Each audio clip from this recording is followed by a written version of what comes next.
عورت مرد کو پرپوز کر سکتی ہے؟ اس میں کوئی بےزتی تو نہیں اس کی؟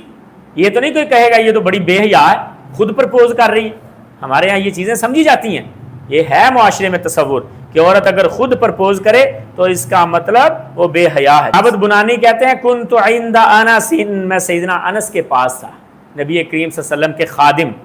حضرت انس، وعندہ ابنۃ اللہ، اور پاس سیدنا انس کی بیٹی بھی بیٹھی تھی۔ قال انس، تو انس رضی اللہ تعالیٰ نے کہا جاءت امرأۃ الی رسول اللہ صلی اللہ علیہ وسلم، ایک عورت نبی کریم صلی اللہ علیہ وسلم کے پاس آئی، تعرض علیہ نفسہا، وہ اپنے آپ کو آپ پر پیش کر رہی تھی، یعنی پرپوز کر رہی تھی کہ اللہ کے نبی میرے ساتھ شادی کر لیں، میں آپ سے شادی کرنا چاہتی ہوں۔ قالت، تو انس کی بیٹی نے کہا رضی اللہ تعالی عنہ، یا رسول، قالت، اس عورت نے کہا اللہ کے رسول، الک بی حاجہ، کہ آپ کو میری ضرورت ہے؟ تو جب یہ ساری حدیث سیدنا انس کی بیٹی نے سنی تو وہ کہنے لگی ما اقل حیاہا، حیا کی کتنی تھوڑی تھی وہ، اس کو حیا نہ آیا، واسوتاہ،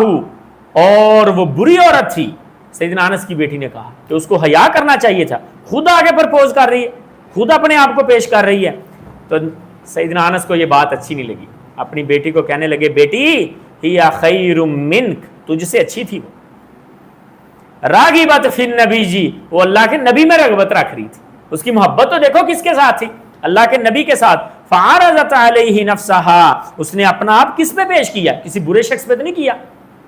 دنیا داری پہ تو نہیں کیا، دین پہ کر رہی ہے، تو اس لیے وہ اچھی عورت تھی، حیا کی کم نہیں تھی۔ حضرت صاحب بتانے کا مقصد یہ ہے کہ جو عورت اپنے آپ کو خود پیش کر دے یا پرپوز کر دے، آپ اس پہ فتوے نہ لگائیں کہ حیا کی تھوڑی ہے۔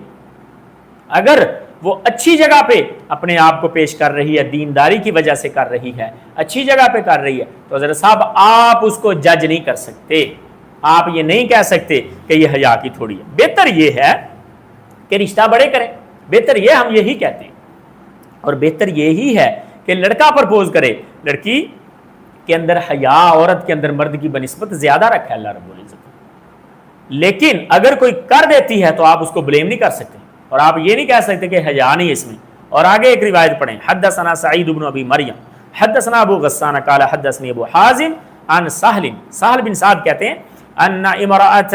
عرضت نفسها علی النبی، ایک عورت آئی نبی کریم صلی اللہ علیہ وسلم کی خدمت میں، حضور بیٹھے ہوئے ہیں، صحابہ بیٹھے ہوئے ہیں، مجلس لگی ہوئی، آئی مسجد میں عورتیں آ سکتی ہیں، نبی کریم صلی اللہ علیہ وسلم کی مسجد میں عورتیں آتی جاتی تھیں،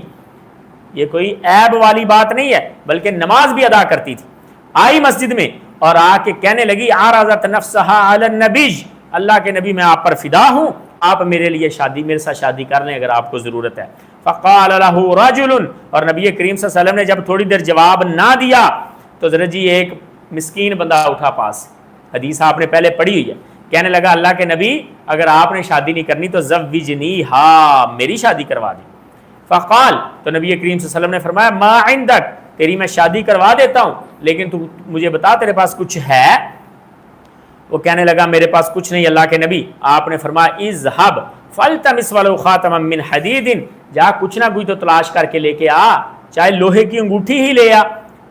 فذهب، وہ گیا، ثم رجع، پھر لوٹا اور کہنے لگا نہیں اللہ کے نبی میں نے کچھ نہیں پایا، ولا خاتما من حدید، لوہے کی انگوٹھی بھی نہیں ملی، لیکن یہ میری چادر ہے۔ تو انہوں نے کہا، نبی کریم صلی اللہ علیہ وسلم نے فرمایا اللہ کے بندے چادر کا کیا کرے گا، خود کیا لے گا، اس کو کتنی دے گا، تو پہن لے گا تو یہ خالی ہو جائے گی، اسے دے دے گا تو میری مجلس میں نہیں آ سکے گا، تیرے پاس ایک ہی چادر ہے۔ وہ بندہ بیٹھا رہا، مجلس لمبی ہو گئی، عورت بھی بیٹھی رہی، مرد بھی بیٹھا رہا، تو نبی کریم صلی اللہ علیہ وسلم اپنی باتوں میں مشغول ہو گئے۔ جب یہ صحابی مایوس ہو کے جانے لگا، اور حضرت جی اللہ کے نبی کسی کو مایوس ہو کے جانے نہیں دیتے تھے، جب نبی کریم صلی اللہ علیہ وسلم نے دیکھا میرا پروانہ پریشان حالت میں جا رہا ہے تو نبی کریم صلی اللہ علیہ وسلم نے آواز دی اور پوچھا اللہ کے بندے کچھ قرآن میں سے کچھ یاد ہے؟ صورتیں گننے لگا، اللہ کے نبی فلاں بھی یاد ہے؟ تو نبی کریم صلی اللہ علیہ وسلم نے فرمایا ٹھیک ہے میں تیری شادی کرتا ہوں اس کے ساتھ جو تجھے قرآن یاد ہے۔ اور محل استشہاد یہ ہے کہ عورت نے پرپوز کیا اور نبی کریم صلی اللہ علیہ وسلم نے ایک بار بھی نہیں کہا تجھے حیا نہیں ہے تو خود پرپوز کر رہی۔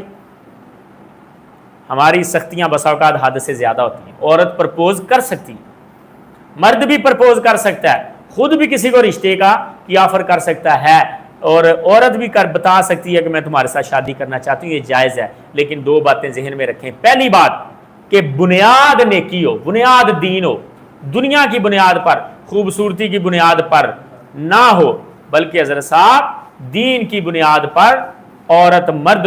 مرد کے اوپر اپنے آپ کو پیش کرے، اور مرد دین کی بنیاد پر عورت کو پرپوز کرے، پہلی بات۔ اور دوسری بات حضرت جی یہ جائز ضرور ہے کہ مرد عورت کو پرپوز کر سکتی ہے اور عورت مرد کو پرپوز کر سکتی ہے، لیکن بہتر یہ ہے کہ اپنے گھر والوں کو بھیجا جائے، ولی کو بھیجا جائے۔ بہتر یہ ہے کہ اپنے گھر والوں کو بھیجیں، اور اس میں آپ کی بھی عزت ہوگی حضرت صاحب۔ خود پرپوز کرنے میں اتنی عزت نہیں ہے جتنی گھر والوں کو بھیجنے میں عزت ہے۔ اور دوسری بات یہ بھی یاد رکھیں، اپنے معاشرے کا بھی خیال کریں، یہ عورت وہ تھی جس کا کوئی ولی نہیں تھا، اسی لیے اللہ کے نبی نے اس کی شادی کروا دی نا، اللہ کے نبی اس کے ولی بن کے اس کی شادی کروا دی۔ ولی کے بغیر عورت کا اور حکم ہے، اگر ولی کی موجودگی میں آپ جا کے خود رشتے لینے چلے جاتے ہیں یا دینے چلے جاتے ہیں تو پھر ولی کو یہ بات گوارا نہیں ہوتی، اور ولی کی رضامندی اور ولی کی موجودگی انتہائی ضروری ہے۔